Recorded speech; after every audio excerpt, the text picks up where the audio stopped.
Please ఆపేద్దాం కాసేపు. ఓకేనా? తప్పకుండా రాబోయే కాలంలో ఈ పార్టీని మళ్ళీ ముందుకు తీసుకురావడానికి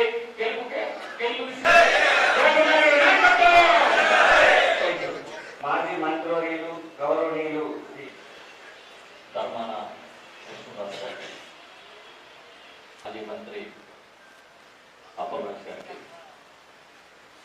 జడ్పీ చైర్మన్ సోదరులు మంత్రి శ్రీనివాసరావు గారికి, రీజనల్ కోఆర్డినేటర్గా నన్ను గౌరవనీయులు మా పార్టీ అధ్యక్షులు జగన్మోహన్ రెడ్డి గారు నియమించిన తర్వాత మొదటిసారిగా శ్రీకాకుళం జిల్లా ఈరోజు వచ్చాం. మా పార్టీ నాయకులందరితో సమావేశమయ్యాం. వివిధ స్థాయిల్లో నాయకులందరూ కూడా ఇవాళ పార్టీ కార్యాలయానికి గౌరవనీయులు మన మాజీ ఉప ముఖ్యమంత్రి జిల్లా పార్టీ అధ్యక్షుడు ధర్మాన కృష్ణదాస్ గారి నాయకత్వంలో వాళ్ళ ఈ సమావేశాన్ని నిర్వహించాం. ఉదయం ధర్మాన ప్రసాదరావు గారు మాజీ మంత్రివర్యులతో భేటీ అయ్యి మళ్ళీ ఇప్పుడు మధ్యాహ్నం కూడా మాజీ స్పీకర్ గారు మన తమ్మినేని సీతారాం గారితో కూడా భేటీ అవుతున్నాం. మా నాయకుడు జగన్మోహన్ రెడ్డి గారు ఒకటే చెప్పారు, ఎట్టి పరిస్థితుల్లో ప్రజల కోసం నిలబడతాం, కలబడతాం, ఎన్ని కష్టాలు వచ్చినా ప్రజల కోసం నిలబడే క్రమంలో ఎవరు ఎన్ని ఒత్తిళ్లు పెట్టినా వెనకడుగు వేయం. ప్రతి కార్యకర్తకి, సామాన్య కార్యకర్త కూడా అండగా ఉంటాం. కేసులకి భయపడిపోయే పార్టీ వైఎస్ఆర్ పార్టీ కాదు అనేది ఆ నాయకుడు మాకు ఇచ్చిన ధైర్యం. ఆ ధైర్యంతోనే ఈరోజు మేమందరం ముందుకెళ్తాం. 9 నెలలు అయింది ఈ ప్రభుత్వం ఏర్పాటై. చేతులు ఎత్తేసి చెప్పిన ఒక హామీ కూడా నెరవేర్చకుండా పూర్తిగా కక్ష సాధింపుగా కూటమి ప్రభుత్వం పనిచేస్తున్న తీరు చూస్తే ఇదా మీ సీనియారిటీ చంద్రబాబు అని గ్రామాల్లో ప్రతి కూడల్లో మాట్లాడుకునే పరిస్థితి వచ్చింది. ఒక బలహీనమైన క్షణంలో చంద్రబాబు పెద్ద మాయలు చేసే నాయకుడని తెలిసి మళ్ళీ ప్రజలు ఓటేస్తే చెప్పింది చేయకపోగా వచ్చిన రోజు నుంచే కక్ష సాధింపులు తప్ప మాకు వేరే ఎజెండా లేదన్నట్టుగా పనిచేస్తున్నారు. ఎన్ని కక్ష సాధింపులు చేసినా, ఎన్ని కేసులు పెట్టినా వైఎస్ఆర్ పార్టీ వెనకడి వేయదు. ప్రతి కార్యకర్తకి అండగా ఉంటాము అనే మెసేజ్ ఇవ్వడం కోసమే ఈరోజు ఇక్కడ ఈ సమావేశం నిర్వహించాం. మీరు కేసులు పెట్టండి, ఏమైనా చేయండి, మేము మా వాడిని వినిపిస్తూనే ఉంటాం.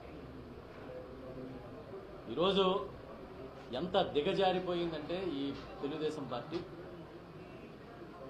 నిన్న టీచర్ ఎమ్మెల్సీ ఉత్తరాంధ్ర ఎలక్షన్ అయింది. రిజల్ట్స్ వచ్చే వరకు మా క్యాండిడేట్ రఘువరం అని చెప్పారు. రిజల్ట్ వచ్చిన మరుక్షణమే ఓడిపోయాడని చెప్పి పక్కన పడేసి తీసి పక్కన పెట్టి ఆయనకి మాకు సంబంధం లేదన్నారు.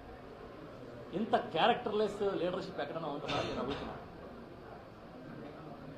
ఇంత క్యారెక్టర్ లేకుండా రాజకీయ పార్టీని ఎలా నడుపుతున్నారని మేము అడుగుతున్నాం. మీరు మా క్యాండిడేట్ రఘువరం అని సాక్షాత్తు ఇదే శ్రీకాకుళం జిల్లాకు చెందిన కేంద్ర మంత్రి రామ్మోహన్ నాయుడు గారు చెప్పలే, ఇదే శ్రీకాకుళం జిల్లాకు చెందిన రాష్ట్ర మంత్రి అచ్చెన్నాయుడు గారు చెప్పలేదా? ఉత్తరాంధ్రలో ప్రతి జిల్లాలోని మేము మద్దతు ఇస్తున్నామని తెలుగుదేశం పార్టీ, జనసేన పార్టీ నాయకులు ప్రెస్ మీట్లు పెట్టలేదా? తిరగలే. మరి ఓడిపోయాడనే ఒకే ఒక కారణంతో ఇతను మా కార్యకర్తే కాదు, మా నాయకుడే కాదు, మాకు ఇతనికి సంబంధం లేదని స్టేట్మెంట్ ఇచ్చేస్తే ఇంత క్యారెక్టర్ లేకుండా పార్టీని నడుపుతున్నారా? పైగా ఇవాళ కొన్ని పత్రికలు చూస్తే ఒక వార్త రాశారు. ఏంటంట, వైఎస్ఆర్ పార్టీ ఎత్తుగడలు ఫలించలేదు, వాళ్ళు చాలా నీచమైన రాజకీయం చేసి దిగజారిపోయారు. ఏంటంట, మేము పీడీఎఫ్ అభ్యర్థికి మద్దతు ఇచ్చామంట. నేను అడుగుతున్నా మీ ద్వారా, ఈ ఎన్నికల్లో, గ్రాడ్యుయేట్స్ ఎన్నికల్లో కానీ, టీచర్స్ ఎన్నికల్లో కానీ మేము మద్దతు ఇచ్చినట్టుగా ఒక స్టేట్మెంట్ చూపించండి ఎవరికైనా. మా నాయకుడు జగన్మోహన్ రెడ్డి గారు మొట్టమొదటి నుంచి టీచర్ సెలక్షన్స్లో మేము ఎప్పుడు పార్టిసిపేట్ చేయలేదు వైఎస్ఆర్ పార్టీ. ఇవాళ కదా ఇప్పుడు ఈ గ్రాడ్యుయేట్ సెలక్షన్లో క్యాండిడేట్లు పెట్టొద్దని డెసిషన్ తీసుకుని దాన్ని అమలు చేశాం కదా.